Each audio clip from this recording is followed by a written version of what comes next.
For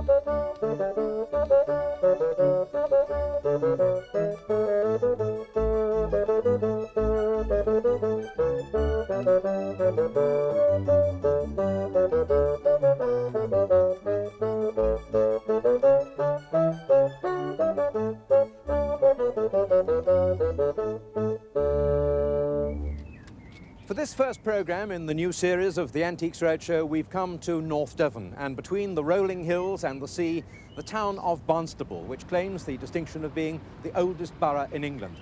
It was the River Tor that gave the town the reason for its existence, and for several centuries Barnstaple was an important seaport and shipbuilding centre.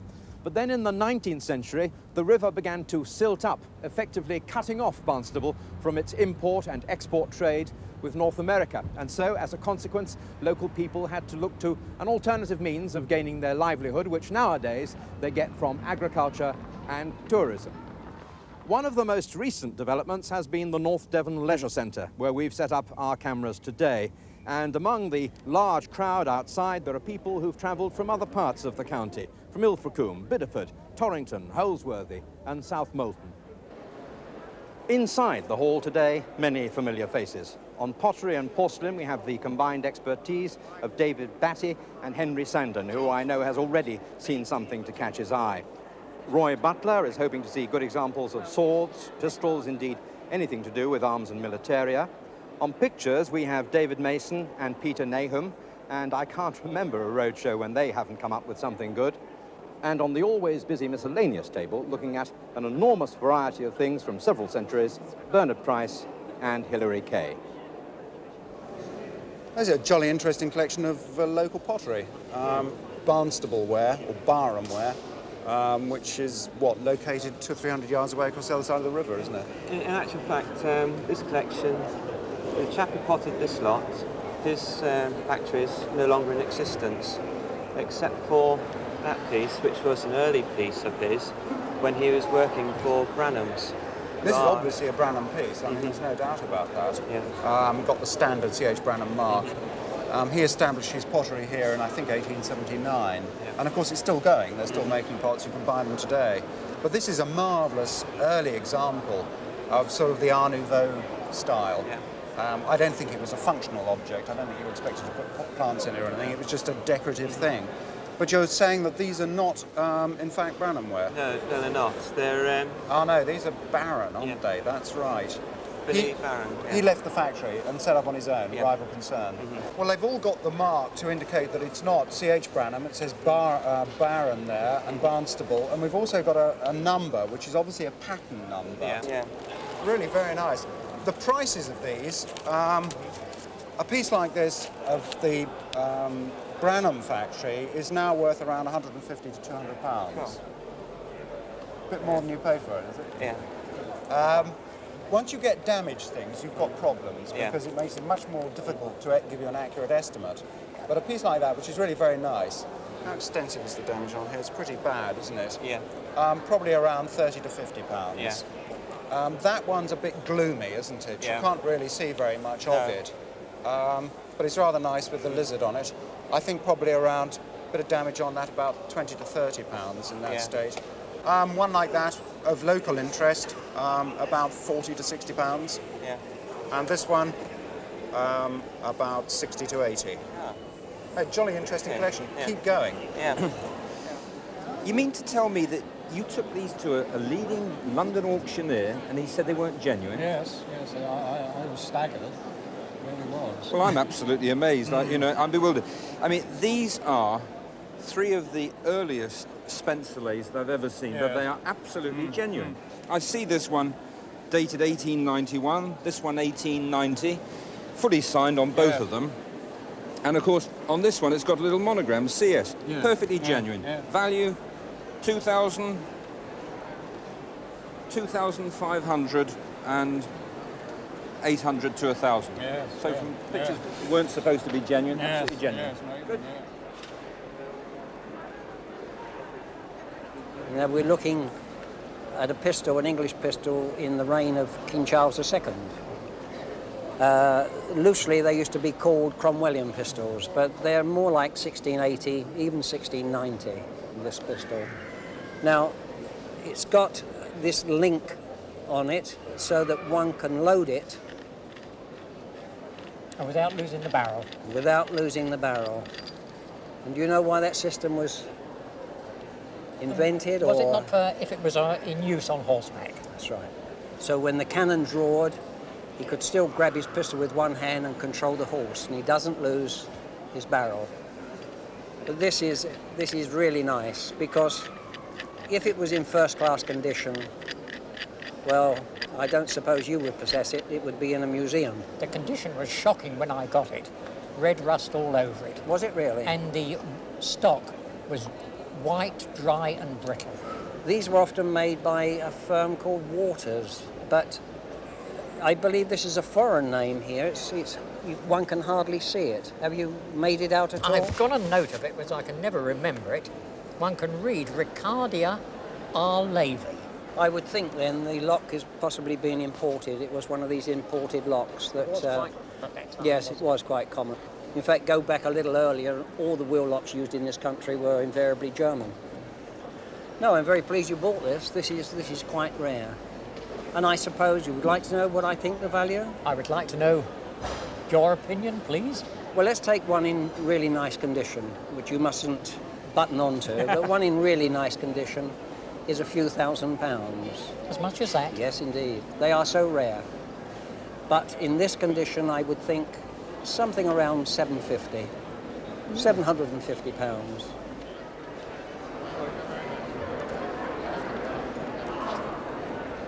You were telling me that this, in fact, is your husband's table. Can you just tell me a little bit more about that? Yes, it belonged to his mother. We don't know who gave it to her, and when she died, we inherited it. And you call it a... Well, it was always known as her work table. A work table. A sort of lady's work table. Well, it is, in fact, a Pembroke table, and it dates from about 1800, and it's made in Burr elm, and it really is a most delightful piece of furniture. It's small, it's compact, it's useful, and it's in pretty good condition. Although there are one or two things, and I'd just like to point them out to you. If you look at the drawers, you'll notice immediately that the knobs have been replaced. Yes. They aren't the originals, although the originals would have been pretty well like that. And then if we turn it round, we unfortunately find that the four knobs at the back, which in fact are they're dummy drawers actually, but they're missing. It's not important because they could be replaced. And then just looking at the front of the Pembroke table, the leg has been fractured and repaired there, I think a long time ago, and reasonably well repaired, but you can actually just notice that. But if you go down the leg, you finish with the casters, which actually are the original, That's the original pieces. So it's in very good condition. Now, what do you think it's worth? Well, we didn't really know. We thought around £200. £200. Well, it's probably worth about £2,000. How wonderful. That pleases you? Oh, well, I think it's marvellous, Good. yes. Excellent. Oh, what a fantastic collection. And how have you collected them? Where have you looked for them? Well, in old ladies' button boxes. So I can see here you've got an absolutely incredible variety. I mean, here, for example, we've got some very beautiful enamelled ones, which I imagine most of them are French. Yes. Very, very beautiful, dating from the late 19th century. And here we've got a marvellous collection of jet and quite a lot of glass buttons, which were sort of imitating jet. I think quite a lot of these would have been made in Czechoslovakia, which was the centre of a sort of the jewellery trade. These are probably the most valuable, I think, of all your buttons, as far as I can see. Let's see. Oh yes, I can see, very difficult to see, but they have got their hallmarks, Chester hallmark, and I think they're about 1900. And I would assume, as they're silver mounted, that they must be aquamarines rather than paste or glass. And what happens when we pull them up here? Oh, that's nice. You've got all the original shanks for attaching them at the back. I think it's a splendid area for collecting because you can cover such a wide variety of styles and materials. This one I think is particularly pretty too, with the little miniature of a 18th century gentleman. I mean, I think you've got an astonishing... How many years have you been collecting them? About 15. 15 years? Yes. Well, you must have been one of the first people to start collecting Yes, buttons. I think I was, yes. Anyway, good luck to further collecting. I think it's a super collection. Thank you. They also did lions, they did cats. Yes, I know, she used to have all lions with this, as well. this sort of orangey spray Yes, on. yes. Worth, I suppose, £70 to £100. Yeah. They're surprisingly valuable Yes. for what they For are, what they are, really. yes, because I mean it is only, as I say, it is just Staffordshire, but they're very, I think they're attractive, aren't they? Then got a naive quality, which I think Yes. is amusing. Yes, I think they're rather nice. Good sound too. There's a mystery about these. They're not rare. Nowadays they're known as Sino-Shan bronze drums, meaning Chinese or Eastern Burmese. But frankly, they're very hard to date, and most people now don't date them. I think this one may be 18th or 19th century, but they go back 2,000 years in southwestern China. They're fascinating. They're collected nowadays as coffee tables by people like Western diplomats and their wives living in Southeast Asia. They're full of detail. These lovely frogs, 3 frogs, pyramid of 3 frogs, these marvelous elephant handles down here, and these concentric bands of designs on the top, radiating from the 12-pointed star here, with a band of fish and various other geometric and floral motifs. What do you know about it? Well, my father was in Burma Police, and he served in the Karen State, which is really, it's a sort of very hilly area to the east of the River Salween, which flows right the way down the east side of Burma. Yes. And I think he acquired it then. I see. In Eastern I think Burma? just before the First World War. Oh, how interesting. We've had it in the family, obviously, since then, but my earliest recollection of seeing it myself, when just before the war we had it as a bird table in the garden. I've seen, I suppose, something like 200 or 300 of these over the years, and the price has varied between about £500 and about £2,500. I would say at the moment the price of one of these is in the region of £700 to £1,000. And I wish I could date it for you exactly, but I can't. Well, from what I can see so far, giveaways here manufactured by the Ansonia Clock Co., New York, United States of America. And that little A is rather similar to the Ansonia mark. It's basically a copy of an English drop dial. This octagonal frame here is very typically English Regency in its appearance. It's obviously of a later wood. This is oak. The English ones would have been in mahogany, very often inlaid. We've got more here on the Ansonia Clock Co. Made in vast numbers. Price-wise, simply because of the very large quantities made, I'm going to say no more than about £120. Had it been English, 3 times as much. It's more than I expected anyway. Oh well. At least you've had a pleasant surprise. That's fantastic to see a car that size and in such good condition. It's too old to be yours. Yes. It is in fact the model of a 1924 Alfa Romeo P2 Grand Prix car that my father saved up for a few months to buy, and he either bought it in 1924 or early 25. It's a fantastic car. It was actually made in France. Yes. And it's probably one of the better toys in that it's a very accurate model of the P2 Alpha. The driver doesn't belong. The driver's a Nora Welling's doll. But the toy itself is good. Now, your father saved up for, what, a month or a couple of months? Well, or? probably longer. It cost 36 shillings, I believe. In 1924. to 5. I think he said, from memory, the memory's a little bit dim, but yes. I think he saved for a few months, certainly. Well, today, because it's quite a rarity and because these Alpha cars are very popular, this sort of toy would actually sell almost certainly to somebody who had a collection of Alfa Romeos or who was particularly interested in the racing cars. And I think today it would be probably a few months' savings for somebody else. And I wouldn't be surprised if it fetched £700 or so in an auction, which is, I think, a very good price for a toy, but perhaps not such a good investment for your father. No. It's interesting, looking at the table generally, you have a collection of bronzes here. This group over here are all French bronzes, but here on the table in front of me we have two very interesting bronzes, and they interest me particularly. Really? The one here, small miniature bronze, and perhaps not very important to the average onlooker. Yeah. This reminds me of Piccadilly Circus.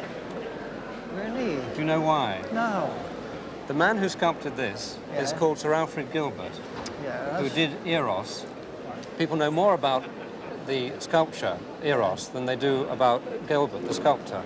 And here is a lovely, lovely cast of Gilbert's. He's a very important sculptor.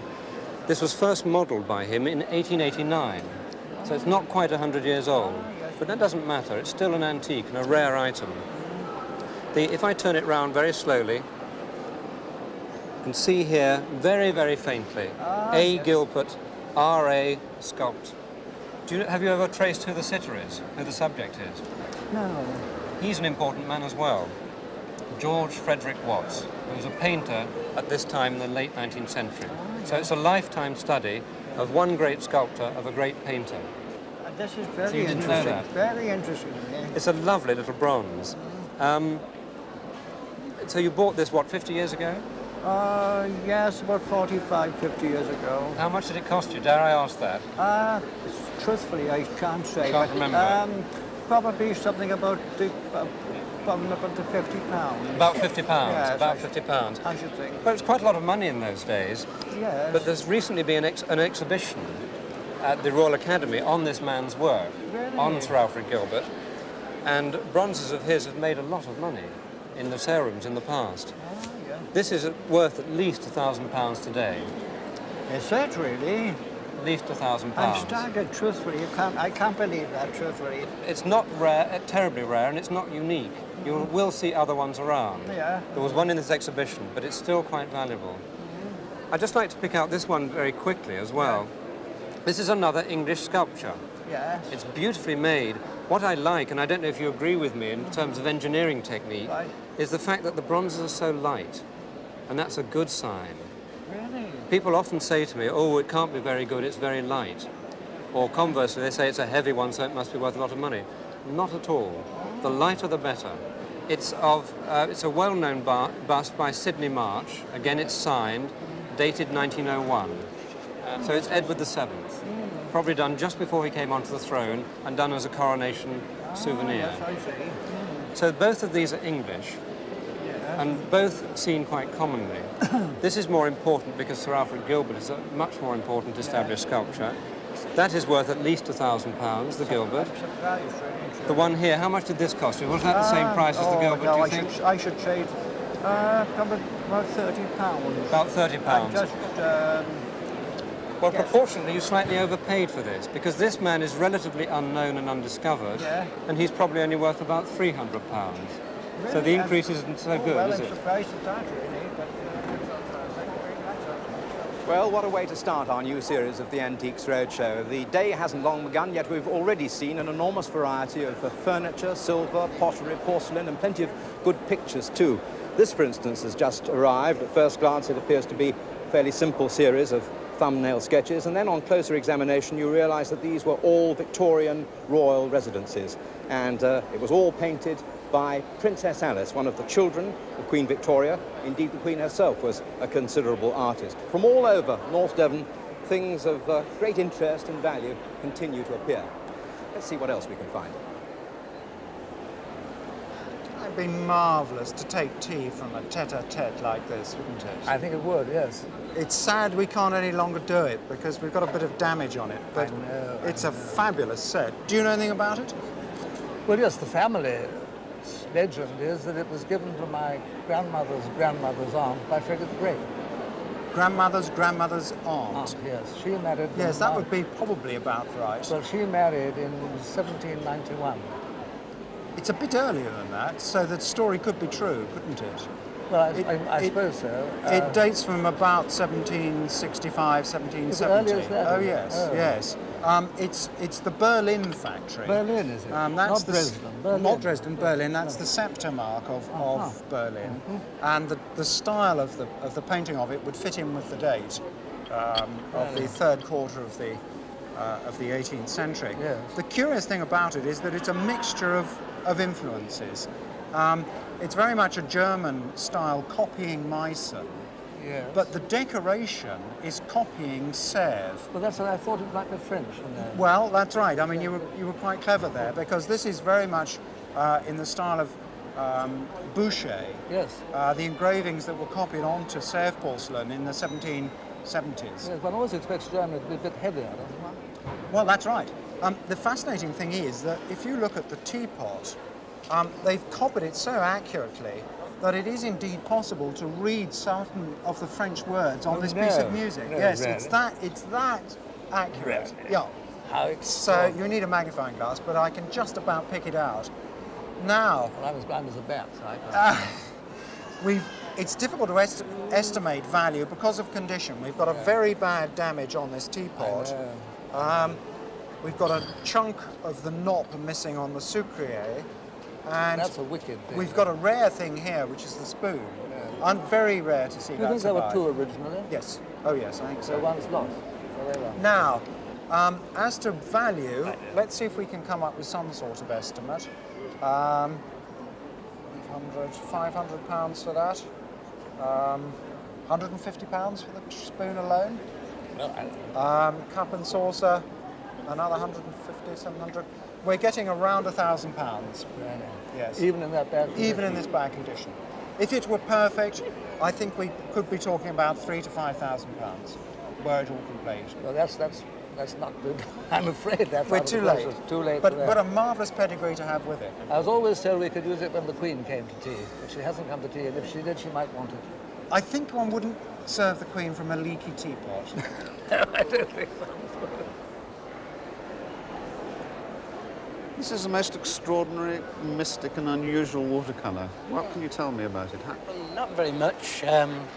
It's been in the family for quite a while. My grandfather gave it to my mother in 1930. And basically, it's been up in the loft most of the time.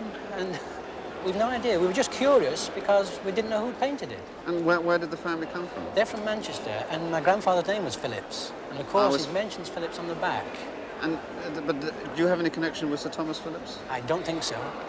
We don't even know who he is. Because it has got, actually, this before we look at the front, it has got this extraordinary inscription here on the back, That's hasn't right, it? yes. In quite a sort of strange French, in a way. And it says, "Here one sees the light of the moon painted from the recollections which exist in the head of the painter," which is a strange sort of way of saying it, yes. mystical way of saying things.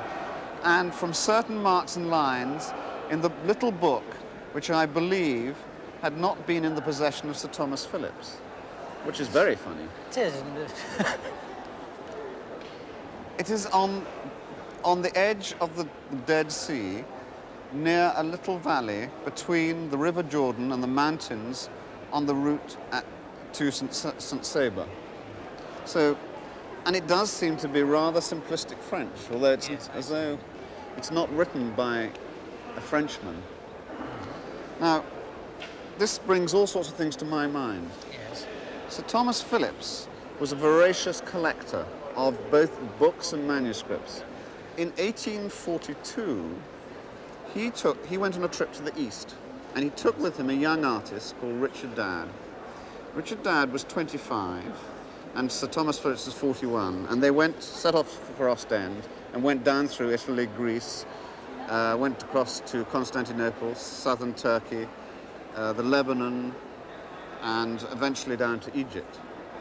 So, could this reference to Sir Thomas Phillips just be because he was a greedy book collector, and this was a rare book, or could it be that this is something to do with an artist on the trip? On the trip, yes, that's what we thought, really. It's like a cameraman nowadays. Yes.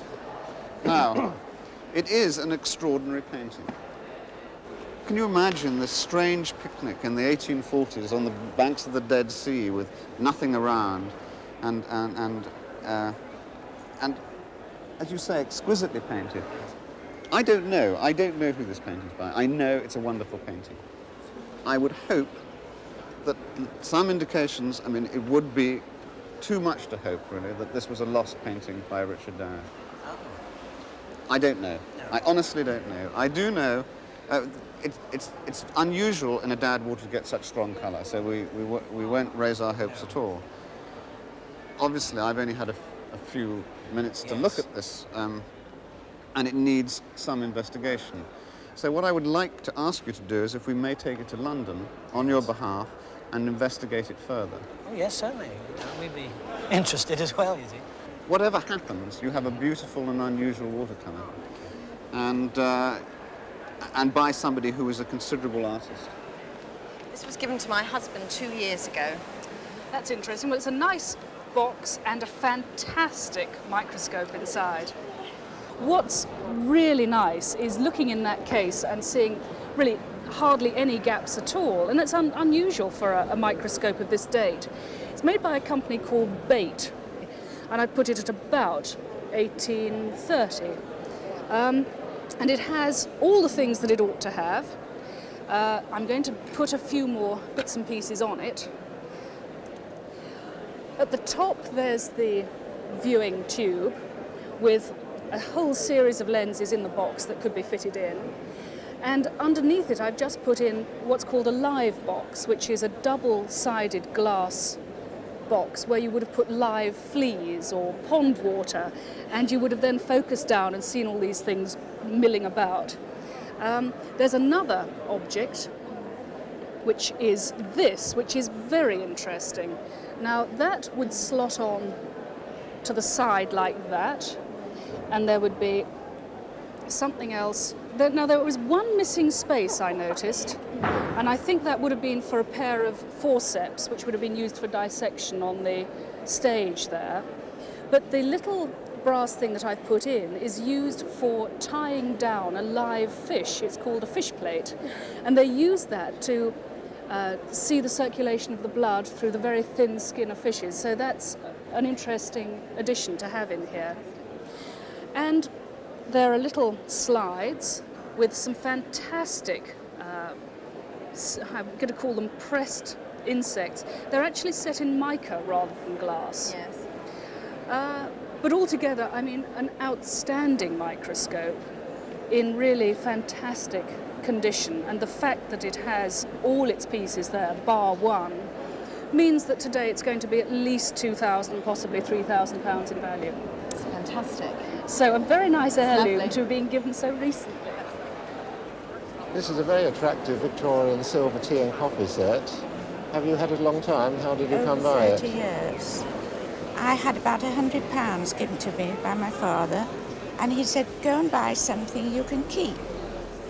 So I did, and I saw this, and I thought it was beautiful, so I bought it. Yes, it is a lovely set. And the nice thing about it is it's in such remarkably good condition, and you use it regularly. I use it a lot, yes. Well, you must look after it with a great deal of care, because one of the most attractive features about it is this beautiful engraving. The Victorians were very good at getting all sorts of influences from all sorts of different people and periods, and this engraving, although the shape of the set is absolutely typical Victorian, the engraving is really based on Jacobean motifs. If you can imagine Jacobean stonework, you get these sort of curls and scrolls.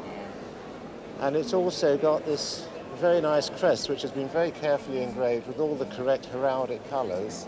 And I suppose that this is then the crest of the Watts family. And it's got this little date letter, small Gothic A, which is the London hallmark for 1856, and the maker's mark WH, which I believe is a maker called William Hewitt.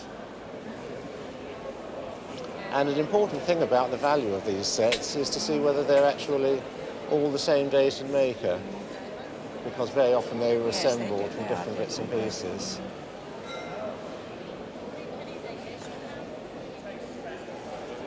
And indeed this one is. Well, I think that they liked a lot of sugar, and I don't think it was quite so much refined as it is today, so you had to probably use quite a large lump of it in order to get the sweetness that you needed. Did you give a lot of money for this 30 years ago? £80. And have you any idea of its value today? No, very, very vague. Well, I should think that if you were selling this to a dealer or at auction, you would probably get somewhere between £1,500 and £2,000 for it. Quite frank it is, isn't it?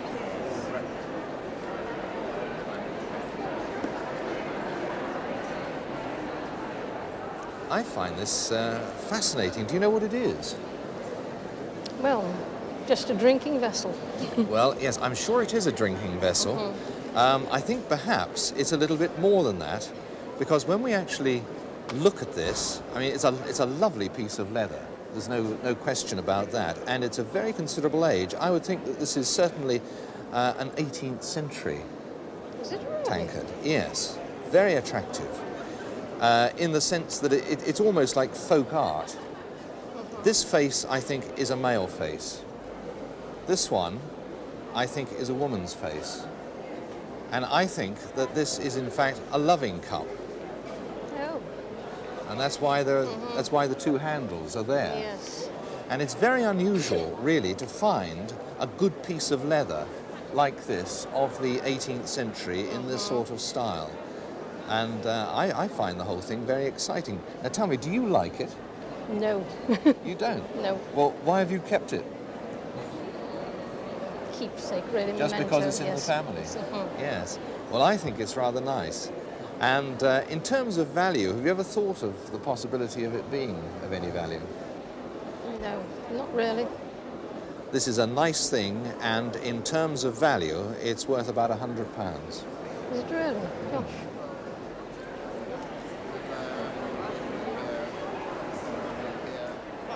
What a lovely colour this bureau is. Yes, we've had a little bit of elbow grease put into it. Lots of elbow grease. It looks like it. It's beautiful and a lovely size too. There are so many interesting features.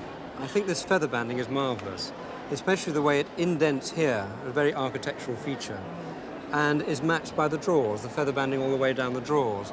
But the nicest thing about it is the figuring all the way down those drawers, all graduated, lovely, lovely figuring, until we get to the feet. The feet do worry me a little bit. That shape of foot is really not quite right for this type of desk. It's a slightly later feature. The desk itself looks to be about 1710, Queen Anne, with legs of about 1740. So somebody's added the legs later, which is not too worrying at this stage. I'll just have a look at the drawer.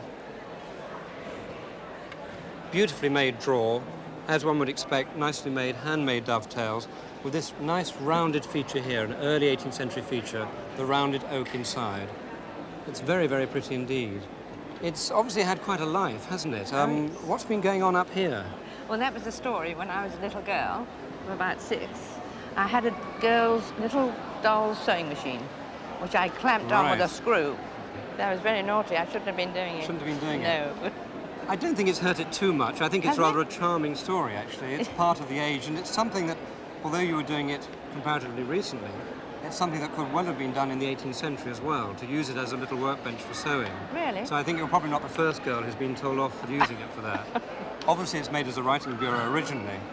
The colour is exceptional, and it's such a nice size, and I think that's one of the combination makes it really quite an interesting and rare piece. It's a veneered walnut, is it? It's veneered walnut onto an oak carcass. Have you ever thought about the value at all? Have you ever had it valued? Well, I've always been told by my mother that it was been looked after. Been looked it was after, very nice. but not very. She didn't give you any hint about the price at all. No, because it's just been handed down from one generation to the other. Right. I wonder what you'd think if I said that it was today worth at least £4,000.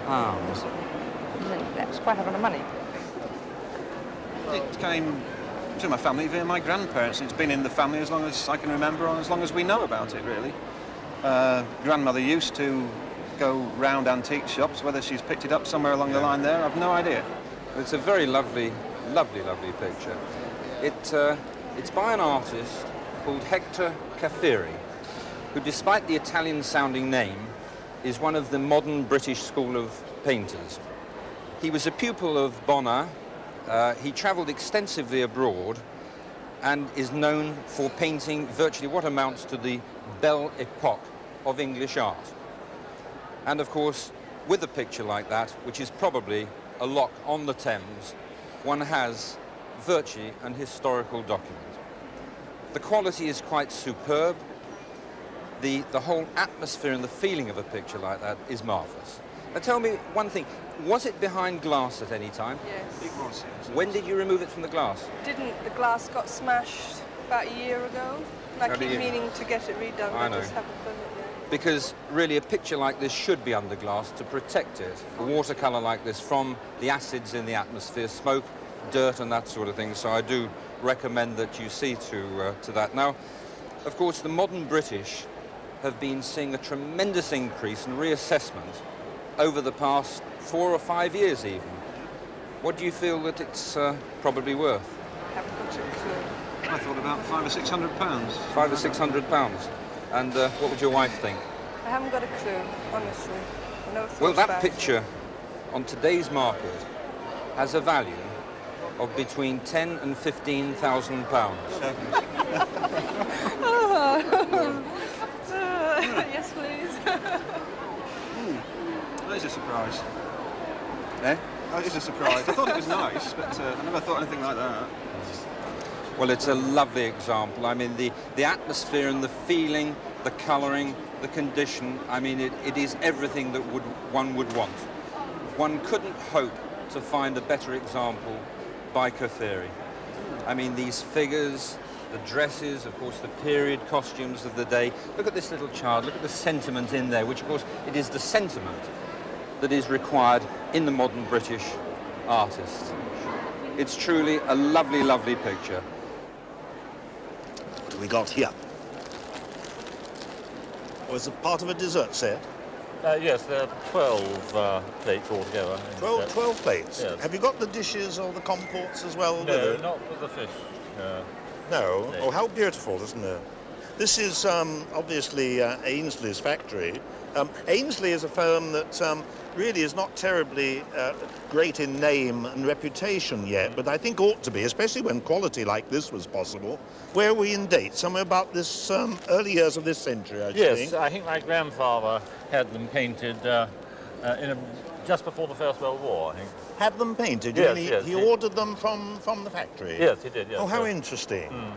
Micklewhite is a very, very fine Ainsley artist, perhaps the best of their fish painters, and fish subjects were very, very popular at that time. I think people like fish. Swimming around naturally underwater, very difficult to do, to give the impression Yes, that the movement. The movement is Yes, spectacular. yes. And the gilding is nice. This is printed gold, not hand-done gold, although the borders and all the dots are hand-gilded. So the quality is very, very good. Of Ainsley, this is very, very fine quality. I would imagine something like around about £125, £150 per plate. Yeah. Is this another dessert service? Yes, well, these are fruit. Oh, my word, that's quite magnificent, isn't it? This is Worcester. Yes, it is. Yes, a Worcester factory mark and code mark for, if I can add up the dots, 1912. Yeah, that's about right. That's quite... I'm glad we agree. Yes, I think we can, actually. This is when your grandfather had them... Yes, well, my own mother reckons that that's when he had them Well, that's made. absolutely marvellous. Grease entirely, and what a superb plate. This is painted by William Hawkins, Yes. who was at that time the foreman painter. Oh, yes. And you tend not to find such a lot of Hawkins's work in existence at that period because he was doing most of the paperwork at the factory and looking after and training all the apprentices. But what beautiful painting. You have how much of this, sir? Well, there are a dozen of the plates. Of the plates. So, and there are two of that size. Yes, these are the side dishes yes, and for the fruit. And 4 of these. 4, yes. So that's 18 pieces, the full dessert set. Okay. Well, how absolutely marvellous. And all have a different internal landscape like that. Yes, they all have their own individual subjects. I suppose they're copying Dutch paintings. I suppose we've got to think in terms of something like about £200 to £300 per piece, perhaps at least the highest part of that in the dishes and the comports, if they're all in good condition. Well, 2 of these have been broken, but very expertly mended. But Yes. even so, I mean... Well, that will reduce the value a little, of course. But the others are all perfect. But this one is perfect. Yes, it is. And of soup... No, this one is cracked. Yes, this one is cracked round. So the value down a bit. A perfect piece, well, say I think you ought to insure them for 300 or even more per piece, the perfect ones, and perhaps a little less for the others. That means they go under the bed and never seen, isn't it? No. Have them out and enjoy them. Oh, superb. Yeah. Congratulations on keeping them through the family like that. I think it's wonderful. Well, that was the end of the Barnstaple Roadshow, but it was by no means the end of one particular story. You remember the painting that our expert, Peter Nahum, thought might be by the Victorian artist Richard Dadd. Well, he was anxious for a second opinion, so for the first time on a roadshow, we asked to borrow it from the owners and showed it to the country's leading expert on Dadd's work, Patricia Aldridge, archivist of the Bethlehem Hospital in Kent, where Dadd actually painted. And it was, as Peter suspected, a missing Dadd, listed in the Tate Gallery catalogue of Dadd's work as Artist's Halt in the Desert, Whereabouts Unknown. It had been lost for over 100 years. In 1842, Richard Dadd was commissioned by Sir Thomas Phillips to accompany him on a grand tour of the Mediterranean and to record the journey. This, of course, was long before the days of cameras. Towards the end of the journey, which was extremely arduous, Dadd began to show signs of mental illness. At one stage in Rome, for instance, he actually planned to attack the Pope, who he regarded as the devil incarnate. Well, at the time, that mental instability was put down to sunstroke, but shortly afterwards, Dadd abandoned the journey and returned home. His father agreed to take care of him. The mental illness, however, became much worse, and one day, Dadd picked up a clasp knife and stabbed his father to death. He was, of course, arrested and charged and committed to the Bethlehem Hospital for the mentally insane. And it was there and in Broadmoor that he spent the rest of his life. And during that period of incarceration, did most of his painting. Artist's Halt in the Desert is believed to have been painted in Bethlehem Hospital from memory and notes made in a sketchbook Dadd kept during the journey. It depicts Sir Thomas and his party resting by the Dead Sea. Well, Peter Nahum returned the painting to its owners in their own home, where the empty frame was still hanging on the wall. So I suppose we're going to have to think about some sort of value on the painting. Well, you know, as we said, we didn't think it was worth very much. Well, we didn't go for valuation. We were just curious well, we're about. Curious, who had painted it, and we are now. Yes. If it is valuable. Yes. Well, it is an international treasure in a way, a lost picture, and I feel that it could possibly make somewhat over £100,000. Oh my goodness! I hope it's safe. It's not good to hang on the wall, I'm afraid. Well, Peter, obviously two very happy people. How important do you think that Richard Dadd painting is? Well, I think, first of all, we have to take into consideration that Dadd only produced some 285 works, which is very small compared to most artists who produce thousands in a lifetime. And remember that 2 of those works are amongst our national treasures. And this I would produce as number 3, or estimated as number 3 or 4 within the artist's production. I mean, it's a wonderful condition watercolour. Well, congratulations. It was, by anyone's standards, a major discovery. Thank you very much, and our thanks to the people of Barnstaple for giving us such a wonderful send-off to our new series of the Antiques Roadshow. We very much hope you'll join us next week when we take the show to Scotland. Until then, from Peter, the other experts, and me, goodbye.